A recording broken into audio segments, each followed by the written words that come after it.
Jorge Zavala, abogado de los hermanos Isaías, bienvenido a Contacto Directo. Muy buenos días, a la orden. En el periodo 118 de sesiones del Comité de Derechos Humanos de las Naciones Unidas, la Comisión estableció las guías, las directrices para adoptar medidas de reparación. Y en el documento establece que cuando se trata de una reparación, de incautación de propiedad, se debe devolver los bienes o indemnizar. ¿Por qué la defensa de los hermanos Isaías considera que eso es lo que cabe aplicar en este caso en particular?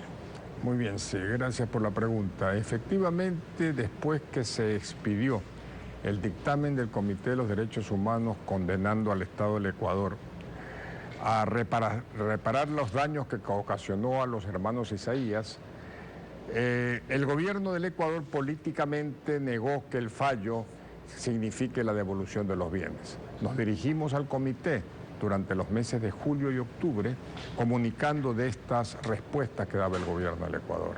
Por eso decide el comité en el mes de octubre-noviembre lanzar las líneas o expedir las líneas directrices para reparaciones, donde dice concretamente, cuando se trata de procesos en que significa el daño, la propiedad, debe ser devuelta la propiedad como lo viene expidiendo este comité desde el año 1993.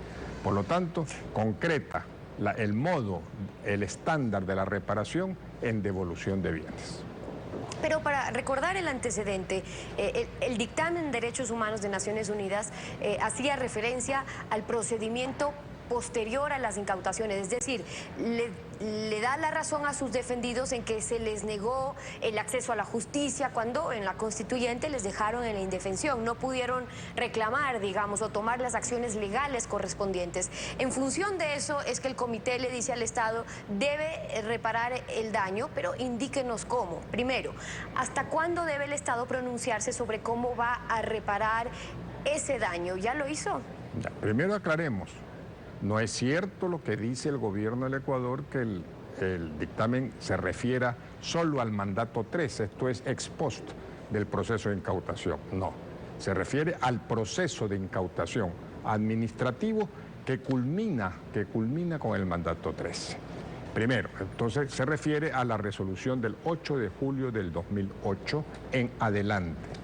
Segundo, efectivamente tiene 180 días para cumplir a partir del 3 de junio que se divulgó y se notificó el dictamen del Comité de Derechos Humanos.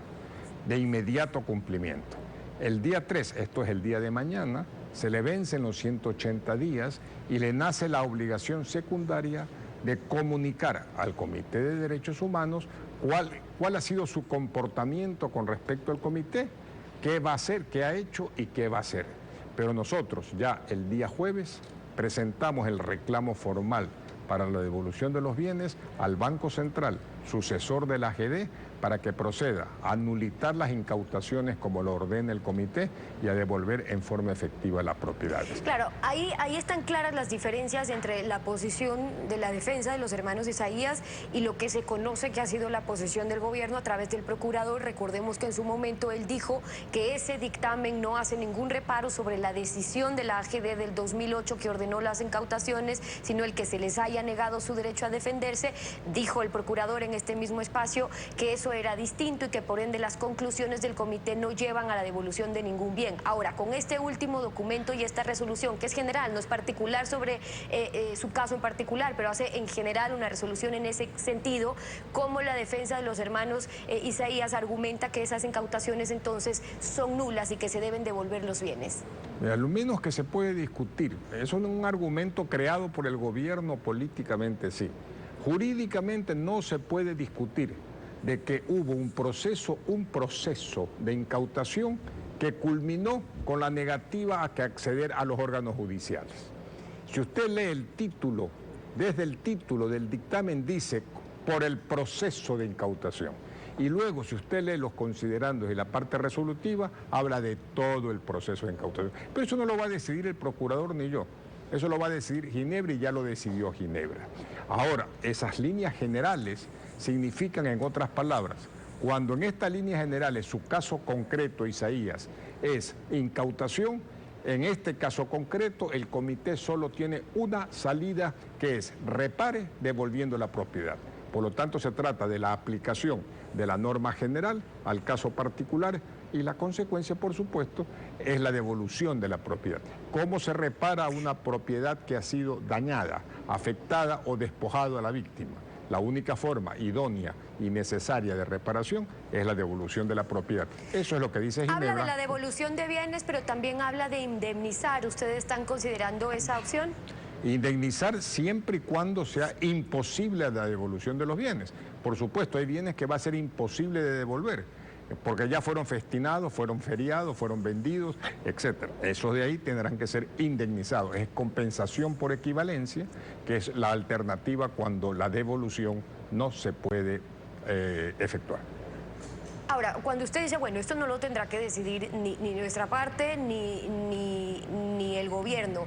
Cuando se conoció el dictamen de la comisión, el procurador dijo que el informe del Comité de Derechos Humanos de las Naciones Unidas no es vinculante y que no tiene un valor jurisdiccional en el Ecuador, que no es una decisión de un organismo jurisdiccional con competencias internacionales. Entonces, ¿con qué pie les deja a ustedes eso? Vea, lástima que el procurador haya dicho eso, pero eso es una vergüenza. Mejor ni repetirla por el Ecuador, porque el dictamen del Comité de Derechos Humanos, en virtud del protocolo facultativo, firmado por el propio gobierno del Ecuador, el Estado ecuatoriano, es vinculante, obligatorio. Eso ni lo repitamos, por favor, por dignidad del foro ecuatoriano. Por lo tanto, ese argumento no tiene ninguna validez, nadie lo va a respaldar, no tiene eco ni siquiera en la más mínima doctrina existente en el derecho internacional. Bueno, pero esa es la posición del procurador. Ahora, sí es importante que lo que se reconoció es que es necesaria la reparación del daño, me refiero por parte del gobierno. Así lo determinó también la comisión.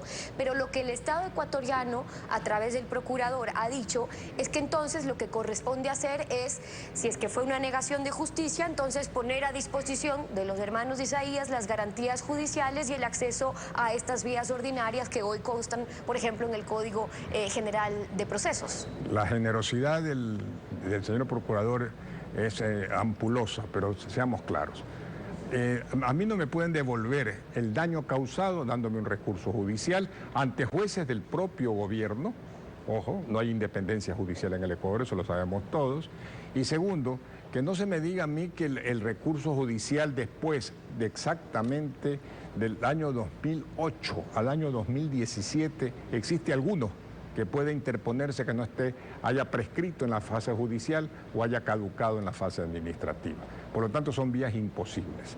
En consecuencia, la única forma de reparar, que es lo que le ordena, no es devolver un recurso judicial. ¿Para qué? Para que alguien pueda discutir lo que decidió el comité. Eso es absurdo, eso no tiene sentido, perdón. El procurador en este caso creo que es abogado del gobierno, por supuesto, no abogado del Estado, pero no dice nada que sea consistente, solvente, que se pueda debatir seriamente. Se trata realmente de cosas... Yo le he dicho, Stephen, siempre al señor procurador, con todos mis respetos, pues nos sentamos frente a un foro universitario, académico, y debatimos cada uno de estos temas para ver si en algo tiene sustento. Y realmente no lo tiene. Yo creo que el gobierno, este gobierno, podrá tratar de dilatar o eludir, como usted bien dice, lo que está ordenado, repare, señor. Pero yo creo que un Estado serio, que no quiera ser fallido con la justicia internacional, jamás va a secundar estas ridiculeces que se están diciendo, ¿no? Esa es la posición de la defensa de los hermanos de Isaías, su abogado Jorge Zavala, acompañándonos hoy en Contacto Directo. Gracias por haber estado con nosotros. Gracias a ustedes.